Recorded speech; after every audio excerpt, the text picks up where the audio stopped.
గోవింద గోవింద గోవింద గోవింద.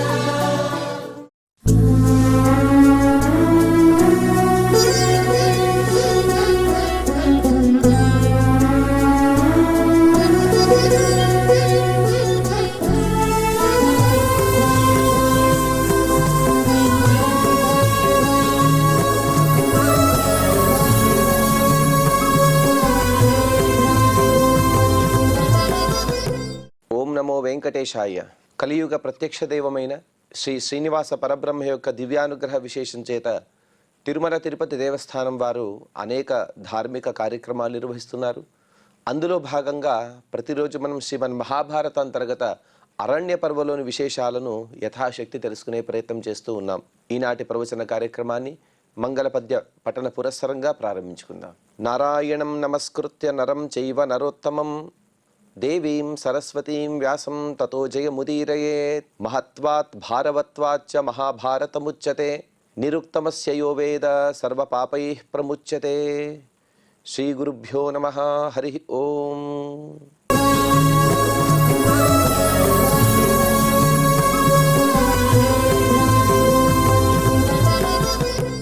అరణ్యవాసంలో ఉండేటువంటి పాండవులందరూ కూడా సమావేశమై పరస్పరంగా అనేక విషయాలను చర్చించుకునే సందర్భంలో మొట్టమొదటిగా ద్రౌపది యుధిష్ఠిరుల యొక్క సంవాదాన్ని విన్నాం. అందులో కాస్త ద్రౌపదీదేవి గారు నాస్తిక్యవాదాన్ని చెప్పినట్టు అనిపించినప్పటికీ కూడా ధర్మబద్ధమైనటువంటి కొన్ని మాటలు చెప్పిన తర్వాత దానికి ప్రతిగా యుధిష్ఠిరుల వారు కూడా అనేక విషయాలను చెప్పారు. ఇప్పుడు భీముడు ధర్మార్థ కామాలను ఏ విధంగా మోక్షానికి కారణమవుతాయి, ధర్మార్థ కామాలను ఏ విధంగా అనుసరిస్తే మనిషి మోక్షగామి కాలేడు అనే విషయాన్ని చక్కగా నిరూపిస్తూ, అర్థాన్ని కాంక్షించేటువంటి పురుషుడు ఎప్పటికైనా సరే గొప్ప పదవులను పొందుతాడు, అర్థం అనేది ధర్మానికి సహాయకంగా ఉండాలి కానీ అర్థార్జన ధనార్జన ఇది ముఖ్యమైనది కాదని విషయాన్ని చెబుతూ, నహి కామేన కామోన్యః సాధ్యతే ఫలమేవ తత్ ఉపయోగాత్ ఫలస్యైవ కాష్టాత్ భస్మేన పండితైః. ఓ రాజా, కామం అనేది ఎప్పటికైనా సరే మరొక కామానికి ఇది కారణం కాకూడదు. అలా అయితే ఏ విధంగా కాష్టం వలన చివరికి మిగిలేది భస్మమో ఆ విధంగా చివరికి ఏది కూడా ఉపయోగం అనేది ఉండదు.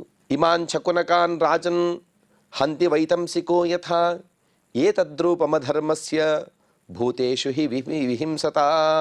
ప్రపంచంలో ప్రతి సందర్భంలో కూడా హింస కనబడుతున్నది, కానీ ఆ హింస అనేది ధర్మబద్ధంగా ఉండాలని భీముడు చెబుతూ ఉన్నాడు. ఎందుకంటే ఒకరిని హింసించదే మనిషి తన మనుగడను పొందలేడు. అందుకోసమే ఓ రాజా, ఏ విధంగా అయితే పిట్టలను కొట్టి జీవించేవాడు వేటగాడు ఉంటాడు, జాలరి, అటువంటి వాడు వేటగాడు కానీ జాలరి కానీ వీరందరూ కూడా వల వేసి పక్షులను లేకపోతే మత్స్యాలను వారు పడుతూ వాటిని హింసిస్తూ ఉంటారు, వాటిని వధిస్తూ ఉంటారు. భూతముల విషయంలో విశేషమైనటువంటి హింస అనేది ఎప్పటికైనా సరే అధర్మమైనటువంటి లక్షణమే.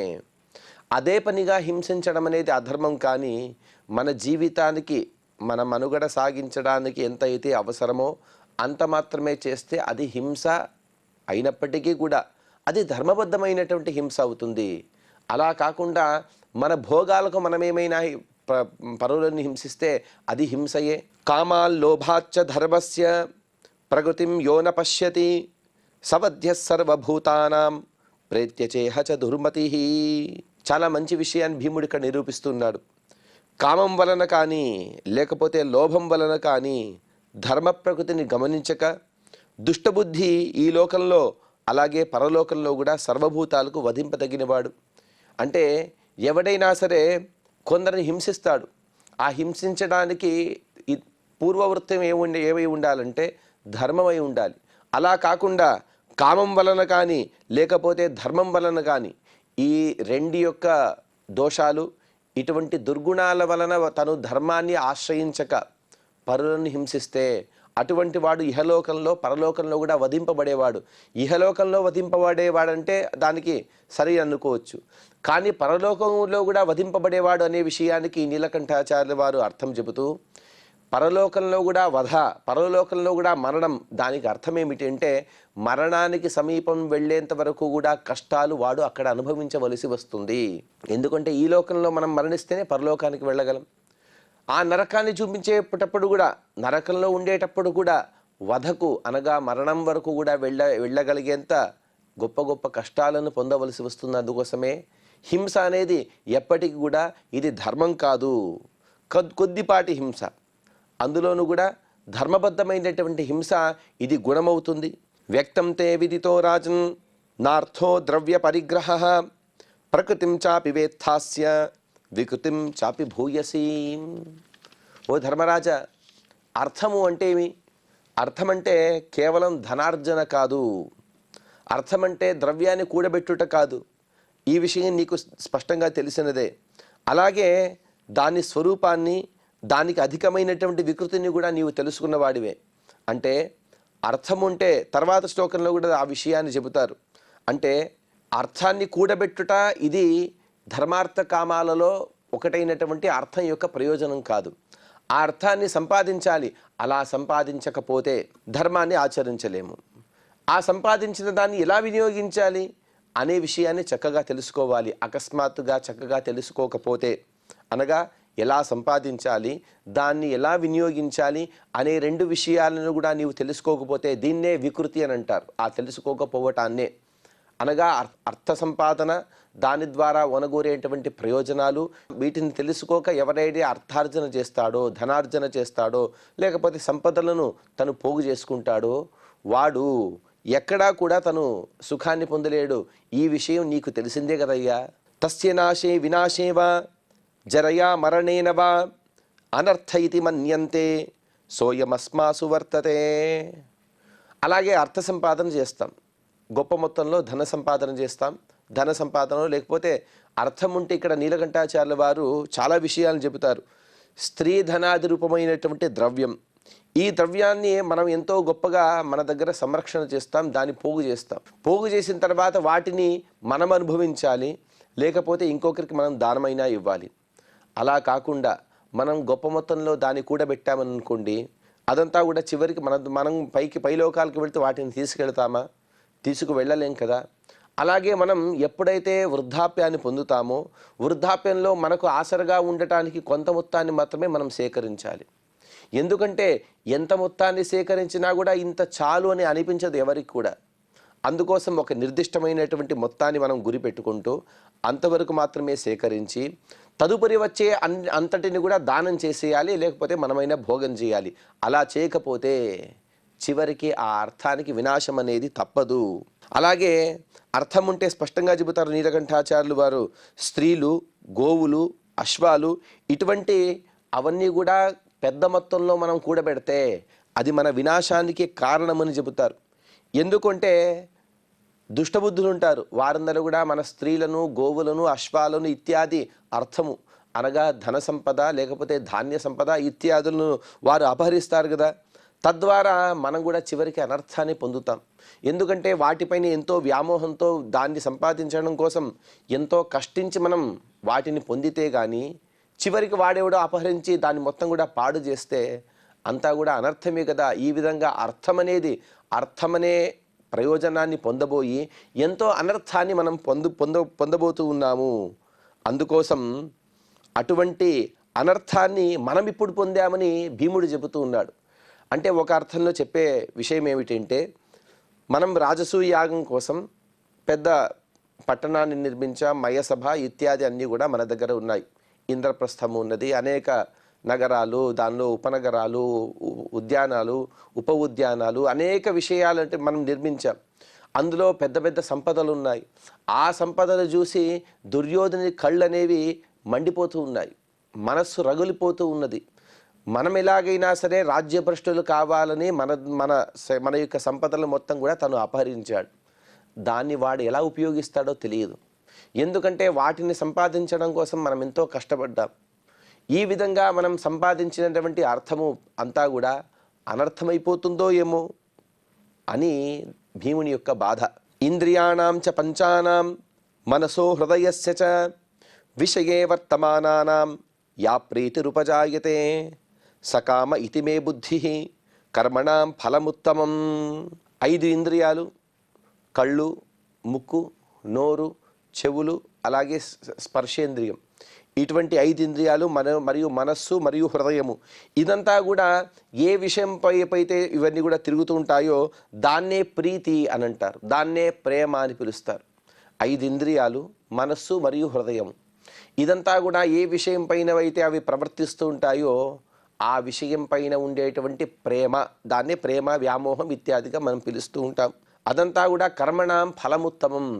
ఆ ఇంద్రియాలన్నీ కూడా హృదయం, మనసుతో సహా వాటిపైన ఏవైతే ప్రవృత్తిని పొందుతాయో దానికి ఉత్తమమైనటువంటి ఫలం ఏమిటంటే ప్రేమ, ప్రీతి.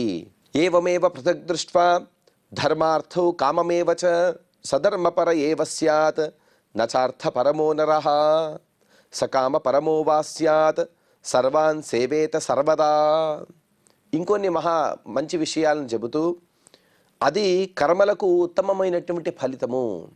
అనగా మనం ఏవైతే కర్మలు చేస్తామో ఆ ఉత్తమమైనటువంటి కర్మలు చేసే విషయంలో ఎన్నో ఉత్తమమైనటువంటి వస్తువులపైన మన వ్యామోహాన్ని పెంపొందించుకోవాలి. శాస్త్రము, పెద్దల యొక్క సేవ, గోసేవ, దేశసేవ ఇత్యాదుల వైపు మన మనస్సుని, 5 ఇంద్రియాలని, హృదయాల్ని వాటిపై మరలించాలి.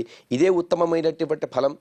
అలాగే ధర్మార్థ కామాలనేటువంటి 3 పురుషార్థాలు, ఈ 3 పురుషార్థాలను కూడా అనగా ధర్మము, అర్థము, కామము ఇవన్నీ కూడా వేరే వేరుగా చూడకూడదు.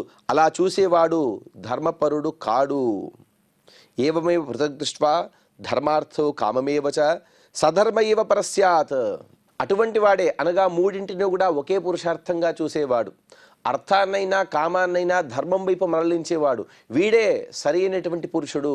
అలా చూడని వాడు నచార్థ పరో నరః నకామ పరో వాస్యాత్ సర్వాన్ సేవేత సర్వదా. ఎవడైతే ధర్మాన్ని, అర్థాన్ని, కామాన్ని మూడింటిని విడివిడిగా చూస్తాడో వాడు సరైనటువంటి ధర్మ మార్గంలో లేడని అర్థము. అందుకోసమే స్పష్టంగా చెబుతున్నాను విను. ఎప్పుడైనా మనిషి కేవలం ధర్మపరుడై ఉండకూడదు, కేవలం అర్థపరుడై ఉండకూడదు, కేవలం కామపరుడై ఉండకూడదు. ధర్మం కోసం అర్థాన్ని, ధర్మబద్ధమైనటువంటి కామాన్ని ఈ మూడింటిని పొందితే, అన్నీ కూడా ధర్మబద్ధంగా ఉంటే అప్పుడే మోక్షం వైపు తన ప్రయాణం అనేది కొనసాగుతుంది. అప్పుడు ఈ అర్థానికి అలాగే కామానికి ధర్మబద్ధమైనటువంటి ప్రయోజనం ఉన్నది అని చెబుతున్నాడు. అందుకోసం మూడింటిని కలిసి తను పొందాలే కానీ అర్థకామాలని ప్రత్యేకంగా పొందకూడదు అని చెబుతున్నాడు. ధర్మం పూర్వే ధనం మధ్యే జఘన్యే కామమాచరేత్ అహన్యను చరేదేవం ఏష శాస్త్రకృతో విధి. ఒక రోజు ఉంటుంది, ఆ రోజులో 3 భాగాలట. ఆ 3 భాగాల్లో 3 పురుషార్థాలను మనం ఆ రోజుని వెచ్చించాలి. 3 రోజుల యొక్క 3 భాగాలను 3 పురుషార్థాల కోసం వెచ్చిస్తే వాడు సత్పురుషుడు. సత్పురుషుని యొక్క లక్షణాన్ని భీముడు ఇక్కడ చెబుతూ ఉన్నాడు. దినం యొక్క పూర్వభాగం దాదాపుగా ఉదయం 6 నుండి ప్రారంభించి రాత్రి 10 వరకు కూడా మనం ఒక నిర్దిష్టమైనటువంటి కాలావధి అని పెట్టుకుంటే, ఉదాహరణకు మాత్రమే పెట్టుకుంటే, దానిలో ఉండేటువంటి పూర్వభాగం అనగా ఒక భాగాన్ని ధర్మం గురించి మనం ఆలోచించాలి. ధర్మకార్యాలు చేయడం, దాన ధర్మాదులు చేయడం, దానికోసం మాత్రమే ఆ సమయాన్ని వినియోగించాలి. మధ్య భాగంలో అర్థార్జన, ఏ విధంగా ధనాన్ని సంపాదించాలి, ధనం సంపాదించి కూడా ధర్మబద్ధంగా ఉండాలి అనే ఒక ధనార్జన వైపు, అర్థార్జన వైపు, అర్థం అంటే కేవలం ధనం మాత్రం కాదు, అర్థార్జన వైపు తన మనస్సును మళ్లించాలి. ఇక చివరి భాగాన్ని తన కామం, తన ఇష్టమైనటువంటి ఏవైతే ప్రవృత్తులు ఉంటాయో వాటి కోసం సమయాన్ని వెచ్చించాలి. కామం అంటే కేవలం స్త్రీ సుఖం మాత్రమే కాదు, తనకు ఇష్టమైనటువంటి వాద్యాలను వాయించడం, లేకపోతే తన స్వలాభం, తన ఉద్ధారం కోసం తను శాస్త్రాదుల యొక్క శ్రవణం చేయటం, తను వ్యక్తిగతమైనటువంటి కార్యాలు ఏవైతే ఉంటాయో దేవుని పూజ కానీ, వ్యక్తిగతమైనటువంటి జపహోమాదులు కానీ, దీనికోసం ఆ భాగాన్ని వెచ్చించాలి. ఎందుకంటే చూడండి, ఉదయం నుండి కూడా రాత్రి వరకు ఉండేటువంటి భాగాన్ని 3 భాగాలు విభజించాం. అందులో దాదాపుగా 2 భాగాలని కేవలం ధర్మబద్ధంగా మాత్రమే ఉండాలని చెబుతాడు. అంటే మధ్య భాగం అర్థాన్ని ప్రయోజించే సందర్భంలో కూడా ధర్మబద్ధత అనేది నియమమే, అందులో ఎటువంటి సందేహం లేదు. అందులోనూ కూడా ఉదయం అంతా కూడా ధర్మం గురించి ఆలోచించాడు. అంటే ఉదయం లేచిన తర్వాత సంధ్యావందన, దేవపూజ, అగ్నికార్యము ఇత్యాది స్వకర్మ అనుష్ఠానములు. మధ్యాహ్నం కాసేపు ధనార్జన చేశాడు, అది కూడా ధర్మబద్ధంగా చేశాడు. చివరి భాగం కామం. ఆ కామం కూడా ఏమిటి అంటే వచ్చేటటువంటి అతిథులు అభ్యాగతులు వారి సేవ, మరుసటి రోజు వచ్చేటువంటి అతిథులు అభ్యాగతులు వారి సేవ కోసం వినియోగించడం, లేకపోతే సాయం అగ్నిహోత్రాదులు చేయటం, ఔపాసనాదులు చేయటం, లేకపోతే శాస్త్రాధ్యయనాన్ని చేయడం, ఇది కూడా కామమే అని చెబుతున్నాడు భీముడు. ఈ విధంగా రోజులోనే ఉండేటువంటి బహుభాగాన్ని తను ధర్మబద్ధంగా ఉండాలి, ఇది శాస్త్రంలో చెప్పినటువంటి విధి. అలాగే ఇది రోజు మొత్తంలో కూడా ఈ శ్లోకంలో చెప్పాడు. తర్వాత ఆయుః ప్రమాణాన్ని ఎలా వినియోగించుకోవాలి అనే విషయాన్ని కూడా చెబుతున్నాడు భీముడు. కామం పూర్వే ధనం మధ్యే జఘన్యే కామమాచరేత్ వయస్సను చరేదేవం ఏష శాస్త్రకృతో విధి. మొదటి వయస్సు మొత్తం కూడా కామం అనే గుణంలో అంతా కూడా జరిగిపోతుంది. అంటే పుట్టినవాడు చిన్నవాడిగా ఉంటాడు. చిన్నవాడిగా ఉన్నప్పుడు చిన్నపిల్లలకి ఏమి ఇష్టం అండి? ఉదయం లేచిన వెంటనే ఏదో వాళ్ళ కాలకృత్యాదులు లేకపోతే స్వకర్మ అనుష్ఠానాలు చేసుకున్న తర్వాత వారు అలా పాఠశాలలకు వెళ్ళడం, వారికి యోగ్యమైనటువంటి చదువులు చదువుకోవటం, తర్వాత ఎక్కువ భాగాన్ని వారు ఆటలో వినియోగిస్తారు. ఆటలంటే మనం ఇప్పటికి కూడా చాలా చులకన భావతో చూస్తూ ఉంటాం. ఆటలు అనేవి మనిషికి ఎదుగుదలకు కారణాలు ఇవన్నీ కూడా. అందులోనూ కూడా ఎటువంటి జాతి భేదం లేకుండా, వయోభేదం లేకుండా, లింగభేదం లేకుండా అందరితో కలిసిమెలిసి వారు తిరగడానికి ఒక సాధనంగా క్రీడలు విని పూర్వకాలంలో ఉండేవి. ఈ కాలంలో క్రీడలు కాదు, కానీ ఆ కాలంలో క్రీడలన్నీ కూడా ఆ విధంగా ఉండేవి.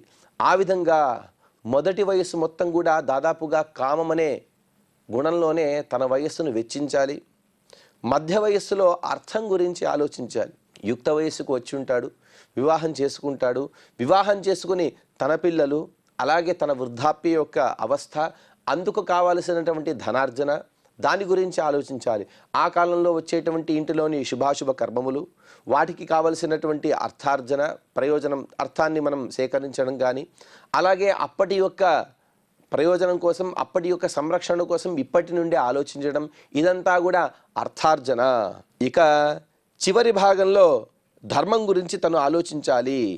జగన్యే కామమాచరే, కామం పూర్వే మొదటిగా కామము, ధనం మధ్యలో ధనార్జన, జగన్యే కామమాచరేత్ చివరికి కూడా కామం గురించే తను ఆలోచించాలి. కామం అంటే పారలౌకికమైనటువంటి కామమని ఇక్కడ చెబుతూ ఉన్నారు. కేవలం ఈహలోకం గురించి ఆలోచించావు, ఈహలోకంలో సుఖంగా ఉండాలంటే ఏం చేయాలో అదంతా కూడా చేశావు. సుభాషితంలో ఒక మాటను చెబుతారు. ఏ విధంగా అయితే తను యవనావస్థలో ఉండే సందర్భంలో వార్ధకావస్థను గురించి ఆలోచించి ఆ వార్ధకావస్థలో వచ్చేటువంటి ఆటుపోటులను తట్టుకోవడానికి ధనాన్ని సంచయం చేస్తాడో, అదేవిధంగా ఈ లోకంలో ఉండే సందర్భంలోనే పైలోకాల గురించి ఆలోచించు. ఈయన ప్రేత్య సుఖం లభేదని చెబుతారు. అంటే వృద్ధాప్యానికి అనుగుణమైనటువంటి ఏవైతే సంపదలు ఉంటాయో వాటిని ఏ విధంగా అయితే నీవు యుక్త వయసులో నీవు పోగు చేస్తావో, అలాగే పైలోకంలో సుఖంగా ఉండడం కోసం ఇహలోకంలో ఆలోచించమని శాస్త్రం చెబుతోంది. ఎందుకంటే మనం ఇహలోకంలో ఉండేటువంటి సమయం చాలా చిన్నది, పైలోకాలలో ఉండేటువంటి సమయం చాలా పెద్దది. అక్కడ ఎక్కువ కాలాన్ని మనం గడపాలి. ఆ ఎక్కువ కాలంలో మనం సుఖంగా ఉండాలంటే ఈ చిన్న కాలంలో మనం కాస్త కష్టపడాలి. ఎప్పుడైనా సరే యుక్త వయసులో ఉండేవారు చాలా కష్టిస్తూ ఉంటారు. ఎందుకంటే వృద్ధాప్యంలోనైనా మేము సుఖంగా ఉండాలి అనగా వృద్ధాప్య యొక్క ఛాయలు ఇవన్నీ కూడా దాదాపుగా 35 సంవత్సరాల నుండే వృద్ధాప్య ఛాయలు అనేవి ప్రారంభమవుతాయి. ఇంకొందరికి ఇంకా తొందరగా రావచ్చు, ఇంకొందరికి కాస్త ఆలస్యంగానైనా రావచ్చు. కానీ ఎప్పుడైతే మన ఇంద్రియాలన్నీ కూడా శక్తిని కోల్పోవడానికి ప్రారంభిస్తాయో అప్పటి నుండే మేము సుఖంగా ఉండాలంటే ఇప్పుడు కష్టపడాలని చెబుతుంటారు కదా. అదే విషయాన్ని శాస్త్రం ఉదాహరణగా చెబుతూ, నాయనా ఇక్కడ సుఖంగా ఉండాలని ఇక్కడ ఏ విధంగా అయితే నీవు ఆలోచిస్తావో పైలోకాలలో ఇంతకన్నా ఎక్కువ సంవత్సరాలు ఎక్కువ కాలం ఉండవలసి వస్తుంది. అందుకోసం పైలోకాలలో సుఖంగా ఉండటం కోసం ఇక్కడ నీవు ఆలోచించు, తదనుగుణమైనటువంటి సత్కర్మలను చేయమని శాస్త్రం చెబుతుంది. అందుకోసమే రెండు కామం మధ్యే జఘన్యే కామమాచరేత్ అని చెబుతారు భీముడు. ఎందుకంటే రెండు చోట్ల కూడా కామం చెబుతున్నాడు. అక్కడిక్కడ వాస్తవంగా చెప్పాలంటే ధర్మాన్ని చెప్పలేదు జీవితం యొక్క ఆయుః ప్రమాణంలో. మధ్యలో ధనార్జన చెప్పాడు, మొదట కామం చెప్పాడు, చివరికి కూడా కామం చెప్పాడు. ఇక్కడ అర్థం ఏమిటి అంటే ఎప్పుడైనా సరే మొదటైనా కామం అంటే రెండవ కామమైనా ఒకటవ కామం అంటే అక్కడ పెద్దగా మనం పట్టించుకోనక్కర్లేదు, అక్కడ కామం అనే అర్థం పెట్టుకోవచ్చు. కానీ ఎప్పుడైతే జఘన్యే కామమాచరేత్ అని చెప్పిన విధంగా అక్కడ మాత్రమే ధర్మం గురించి ఆలోచించాలి. ధర్మం గురించి ఆలోచిస్తే మాత్రమే ఇహలోకంలోనూ సుఖంగా ఉంటాడు, పరలోకంలో కూడా సుఖంగా ఉంటాడు. ఇది ఏష శాస్త్రకృతో విధి. వయస్సుకి అనుగుణంగా ఈ విధంగా ఎవరైతే తన ఆయు ప్రమాణాన్ని వెచ్చిస్తాడో వాడు పరలోకంలో సుఖంగా ఉంటాడు. ధర్మం చార్థం చ కామం చ యథావద్ వదతాంబర విభజ్య కాలే కాలగ్నః సర్వాన్ సేవేత పండితః. ఎవడైనా సరే నేను ఆర్థిక ప్రయోజనాన్ని పొందను, నేను కామాన్ని నేను అనుసరించడం అంటే కుదరదని శాస్త్రం చెబుతోంది. ధర్మం చ అర్థం చ కామం చ విభజ్య కాలే కాలగ్నః సర్వాన్ సేవేత. అన్నిటినీ కూడా అందరూ కూడా చక్కగా అనుష్ఠించవలసినదే. ఉదాహరణకి ధర్మార్థాల గురించి అందరూ ఆలోచిస్తూనే ఉంటారు, అందులోనూ కూడా ధర్మం గురించి దాదాపుగా అందరూ ఆలోచిస్తూనే ఉంటారు. కానీ కొందరు ఉంటారు సన్యాసయోగాత్ యతయ శుద్ధ సత్వాహ, వారికి ఆర్థిక ప్రయోజనం ఏముంటుంది, వారికి కామం అంటే ఏముంటుంది అని మనం అనుకోవచ్చేమో. వారికి కూడా ఆర్థిక ప్రయోజనాలు ఉన్నాయి. ఎటువంటి ప్రయోజనాలంటే వారు ఏదైతే భిక్షాటన పొందుతారో అది కూడా ఆర్థిక ప్రయోజనమే. అర్థం ఉంటే కేవలం ధన సంచయం మాత్రమే కాదు కదా, ఆ పూటకు కావలసినటువంటి తిండి దాన్ని వారు సంపాదించాలి, అదే వారికి అర్థమనే ప్రయోజనం.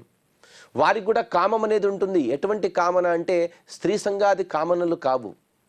ఎప్పుడు కూడా పరమాత్మని చేరుకోవాలి, పరులకు హితం చేయాలి అనేటువంటి కామనలు, సదిచ్ఛలు, మంచి ఏవైతే కోరికలు ఉంటాయో అటువంటి కోరికలు, అనగా పారలౌకికమైనటువంటి కోరికలు, అలాగే ఇహలోకంలో కూడా అందరికీ కళ్యాణం జరగాలనేటువంటి కోరికలు, ఇటువంటి కామనలను వారు కూడా అనుసరించవలసినదే. సర్వాన్ సేవేత పండితః. భీముడు స్పష్టంగా చెబుతున్నాడు, విభజ్య కాలే కాలజ్ఞః. వీటికి విభాగం చేసుకోవాలి.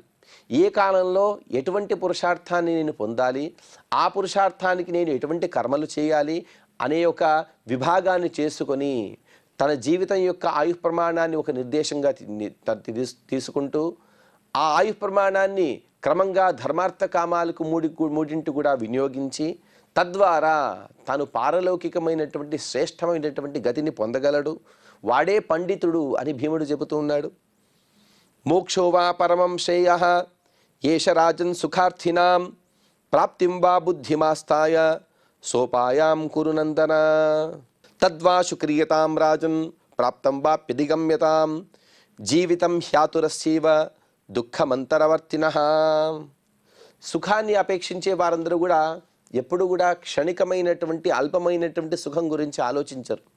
ఎందుకంటే మనం ఇహలోకంలో ఏవైతే సుఖాలను అనుభవిస్తున్నామో ఇది కొంతకాలం వారికి కొంతకాలం అలాగే అల్పమైనటువంటి సుఖాన్ని మాత్రమే మనకు అందిస్తుంది. కానీ మహాసుఖప్రదమైన ఏదైనా ఉన్నదంటే అది స్వరూపభూతమైనటువంటి సుఖాన్ని అనుభవించే మోక్షం మాత్రమే. అటువంటి మోక్షము, ఆ మోక్షానికి కావలసినటువంటి ఉపాయాలు, వీటినే మహోదయము అని అంటారు. అటువంటి ఆ మహోదయం గురించి నీ బుద్ధిని నిలిపి ఉంచు, అనగా మోక్షగామిగా ఉండు. ఆ విధంగా లేకపోతే నీవు శీఘ్రంగా పతనాన్ని పొందుతావు. అలాగే ఎవరైతే ఈ మోక్షగామిగా ఉండడో వాడు ధర్మార్థ కామాలని పొంది ఉంటాడు, వాటికి కావలసినటువంటి కాల విభాగం కూడా చేస్తాడు. కానీ మోక్షగామిగా ఉండడో అటువంటి వాడు బతికి కూడా వ్యర్థమే. వాడు బతుకుకు అలాగే మరణానికి రెండిటి మధ్య ఉండి నలిగిపోతున్నాడు, కానీ తద్వారా ఎటువంటి ఉపయోగాన్ని పొందలేడు. ఎప్పుడు కూడా ధర్మాన్ని ఆచరిస్తూ ఉన్నాడు, ఎప్పుడు కూడా చక్కటి కామాన్ని సేవిస్తూ ఉన్నాడు, ఎప్పుడు కూడా చక్కటి అర్థ ప్రయోజనాన్ని కూడా పొందుతున్నాడు. కానీ మోక్షేచ్ఛ, దాన్నే ముముక్ష అంటారు, ముముక్షు అని వాడిని సంబోధిస్తూ ఉంటాము. అటువంటి మోక్షేచ్ఛ అనేది లేకపోతే వాడు సంపాదించినటువంటి ధర్మార్థ కామాలు మూడు కూడా వ్యర్థమే అని భీముడు చెబుతూ ఉన్నాడు. విదితశ్చైవ మే ధర్మః సతతం చరితశ్చతే జానంతస్త్వయి సంశంతి సుహృదః కర్మచోదనాం. అలాగే ఓ ధర్మరాజా, నాకు నీవెప్పుడు కూడా చేసేటువంటి ధర్మాలన్నీ కూడా తెలిసినవే. మంచి సంపదగలటువంటి మిత్రులను నీవు పొందావు. అలాగే అటువంటి మంచి వారందరూ కూడా నీకు ఎటువంటి వారు దొరికారో తెలుసా? సత్ప్రవృత్తిని కలిగించేవారు, సత్ప్రవర్తన నేర్పేవారు, చక్కటి నడవడికను నేర్పేవారు. అటువంటి మిత్రులను పొందావు. ఈ విషయం కూడా ప్రపంచంలో అందరికీ తెలిసినదే. అంటే ఇంకొన్ని శ్లోకాలలో ఆ భీముడు తన యొక్క అన్నగారైనటువంటి ధర్మరాజులో ఉండేటువంటి సుగుణాలను తను ప్రశంసిస్తూ ఉన్నాడు. దానం యజ్ఞ సతాం పూజ వేదధారణమార్జవం ఏష ధర్మ పరోరాజన్ బలవాన్ ప్రేత్యచేహచ. ఈ విధంగా ఆ ధర్మరాజులో ఉండేటువంటి సుగుణాలను భీముడు చెప్పే విషయాలను మనం తదుపరి ప్రవచనంలో ప్రస్తావన చేసుకుందాం. ఈనాటి ప్రవచనాన్ని శ్రీ వెంకటేశ్వర స్వామి వారి పాద పద్మముల కింద సమర్పణ చేస్తూ క్షమాప్రార్థన మరియు మంగళ పద్యాన్ని పలుకుదాం. యదక్షరపదభ్రష్టం మాత్రాహీనం తు యద్భవేత్ తత్సర్వం క్షమ్యతాం దేవ నారాయణ నమోస్తుతే. శ్రియః కాంతాయ కళ్యాణ నిధయే నిధయేర్థినాం శ్రీవేంకట నివాసాయ శ్రీనివాసాయ మంగళం.